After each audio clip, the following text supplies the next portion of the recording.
हमारी मांगे पूरी करो, पूरी करो। सीधी नियुक्ति देनी होगी, देनी होगी, सीधी नियुक्ति देनी होगी। हेमंत सरकार होश में आओ, हेमंत सरकार होश में आओ। नमस्कार, आप देख रहे हैं फौज झारखंड और मैं हूँ आपके साथ आकांक्षा। आप मेरे पीछे जो तमाम भीड़ देख रहे हैं, गैर पारा सफल अभ्यर्थी है जो सफल रहे हैं एग्जाम में, और आज ये एक दिवसीय जो विधानसभा है उसके पीछे प्रदर्शन कर रहे हैं। बता दें कि जिस तरह राज्य के जो हेमंत सरकार है या राज्य के जो सीएम उनके तरफ से जो नारा लगाया जाता था कि हेमंत है तो हिम्मत है, और कहीं ना कहीं जो ये जो शिक्षक है, जो अभ्यर्थी है, इनका हिम्मत टूटता हुआ नजर आ रहा है। तो आइए इन्हीं से बातचीत करते हैं और जानते हैं कि क्या है पूरा मामला, एक दिवसीय धरना देने के पीछे का क्या कारण है।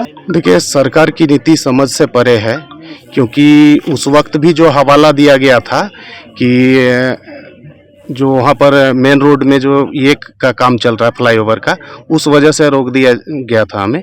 लेकिन बताना चाहूँगा कि जो हमारा रूट था वहाँ पर कहीं भी फ्लाईओवर का काम नहीं चल रहा था। तो हो सकता है ये प्रशासन और सरकार की एक मिलजुली साजिश होगी आंदोलन को दबाने की। अभी आज भी इससे पहले ये जो हम लोग एक दिवसीय धरना दे रहे हैं, ये हम लोग को आक्रोश रैली के रूप में मोरहाबादी से फिरालाल चौक आना था, लेकिन उसको भी किसी कारण ये मैट्रिक और इंटर परीक्षा जो चल रहे हैं उसका हवाला देकर उसका भी परमिशन नहीं मिला। तो हम लोग शांतिपूर्ण एक दिवसीय अभी धरना दे रहे हैं। जी, इससे पहले आगे की रणनीति क्या होगी सर आप लोग? देखिए, ये तो एक दिवसीय धरना है। अगर हम लोग फेज वाइज आंदोलन का प्रारूप तैयार कर चुके हैं, अगर सरकार नहीं मानती है तो हम लोग इससे भी तेज आंदोलन करेंगे। जी, कभी जेपीएससी तो कभी पंचायत अभ्यर्थी, लगातार आंदोलन का जो सिलसिला है वो इस सरकार के कार्यकाल में लगातार चलता आ रहा है। क्या लगता है आप लोगों की मांगे अभी लंबी चलेगी या इसे सुना जाएगा त्वरित निदान? देखिए, जो माहौल है, जो हालात हैं, लगातार सरकार की नीतियां चाहे वो कोर्ट से हो या फिर किसी भी माध्यम से रद्द होती जा रही है, तो उसको देखते हुए 8-9 महीने का समय बचा हुआ है। हमारी जो जेटेट परीक्षा आयोजित हुई थी तो वो साफ तौर पर उसमें लिखा हुआ था कि ये जो जेटेट परीक्षा है ये 2012 की जो झारखंड प्रारंभिक विद्यालय शिक्षक नियुक्ति नियमावली के तहत ली जा रही है। तो 2013 वालों को तो खैर कुछ चांस भी मिला था, 2016 वालों को 7 साल से कोई भी चांस नहीं मिला है। और अब सरकार चपरासी वाले वेतनमान के साथ सहायक आचार्य नियुक्ति करने की तैयारी कर रही है। संगठन इसका विरोध करेगा और सरकार के पास कोई दूसरा उपाय नहीं है। 8-9 महीनों के भीतर अगर वो सहायक आचार्य लेने की तैयारी कर भी रही है तो वो किसी न किसी जो टेक्निकल फॉल्ट में फंसेगा और वो भी रद्द होने की संभावना है। सरकार अगर चाहती है कि 26,000 जो ये नियुक्ति शिक्षक का लेना है तो 2012 नियुक्ति नियमावली के अलावा कोई दूसरा उपाय नहीं है। एक समाज, एक शिक्षित समाज की नींव एक शिक्षक रखता है, लेकिन अगर शिक्षक स्वयं धरने पे बैठा हो तो क्या लगता है कि यह समाज बनाने का जो कार्यभार आप लोगों के कंधे पे है वो नहीं हो पाएगा? यह इस राज्य की विडंबना है। आप देख सकते हैं कि सरकार जो अभी मैंने जिक्र किया कि सहायक आचार्य नियुक्ति नियमावली लाने जा रही है, तो उनका कहना है कि कम पैसों में ज़्यादा शिक्षक बहाल करेंगे। मेरा मानना है कि क्या प्रयोग करने के लिए या फिर इसकी शुरुआत करने के लिए शिक्षा विभाग ही सबसे पहले आया था। आप देख सकते हैं कई सारे विकसित देशों में जो शिक्षक, प्राइमरी टीचर्स खासकर, उनका जो सैलरी वहाँ के आईएएस से भी ज़्यादा होते हैं। लेकिन यहाँ पर एक दुर्भाग्यपूर्ण स्थिति है जहाँ सांसद विधायकों का वेतन वृद्धि में कहीं पर कोई आर्थिक बोझ का हवाला नहीं दिया जाता है और टीचर्स को ही टारगेट किया जा रहा है लगातार। पता नहीं हम लोगों से सरकार डर गई क्या? हम लोगों ने यहाँ से दूसरे जगह पर स्थान मांगे थे कि हमें कम से कम शांतिपूर्ण ढंग से हमें धरना देने का अनुमति दी जाए।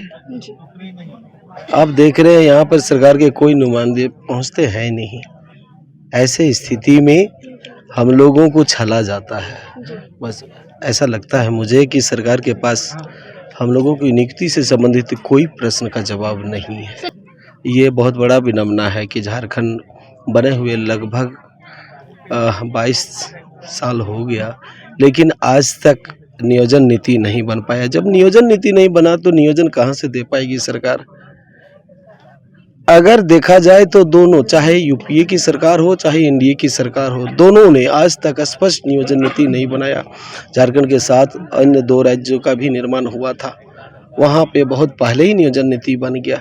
हम तो यही कहना चाहते हैं कि सरकार का या तो नियत स्पष्ट नहीं है, बहाल करने के लिए नियत नहीं रख नहीं रही है या फिर बहाली करने ही नहीं जान रही है, नियोजन नीति बनाने ही नहीं जान रही है। निश्चित तौर पर मिलेगा, सरकार को इस पर मूल्यांकन करना चाहिए। सरकार अभी भी अगर नियोजन नीति और नियोजन देने पर कार्य नहीं करेगी तो इसका भुक्तभोगी ये सरकार भी होगा, जैसे पिछले सरकार रघुवर सरकार को हुआ था। इससे पहले हम लोग मोराबादी के लिए प्रायोजित हम लोग का योजना था, प्रोग्राम था धरना प्रदर्शन के लिए, तो इससे साफ जाहिर होती है सरकार वहां हम लोग को परमिशन दिए नहीं। इससे साफ जाहिर है कि सरकार डर रही है हम लोग से, हम लोग के साथ में डायरेक्ट बात करना नहीं चाहती है, जिसके वजह से आज हम लोग विधानसभा वाले कूटे मैदान में एक दिवसीय धरना प्रदर्शन का सिर्फ हम लोग को परमिशन दिया। आगे यदि हम लोग की मांगों पर सरकार पहल नहीं करती है तो इससे बहुत तेज तर्रार आंदोलन होगा, सरकार के विरोध में हम लोग जाएंगे, इसकी हर नीतियों पर ध्यान रखेंगे। यदि हम लोग की नियुक्ति नहीं करती है तो झारखंड के युवाओं का भविष्य अंधकार में जा रहा है, सब कोई देख रहे हैं। सरकार सिर्फ बड़े बड़े वादे करते हैं, वादे कभी निभाते नहीं हैं। इसीलिए आज युवा वर्ग सड़कों पर अपना प्रदर्शन कर रहे हैं, अपना रोजगार मांग रहे हैं। तो जैसा कि आपने देखा कि उन्होंने साफ तौर पर बताया कि जो वर्तमान सरकार है उनके कानों में जू नहीं गूंज रहा है, इनकी मांगों को वो नहीं सुन रही है, लगातार इन्हें नजरअंदाज कर रही है। और ऐसा ही अगर रहा तो आने वाला जो 2024 का चुनाव है उसमें सरकार को कहीं ना कहीं हर्जाना भरना पड़ सकता है। आएगी तमाम अपडेट्स के लिए देखते रहिए फर्स्ट झारखंड।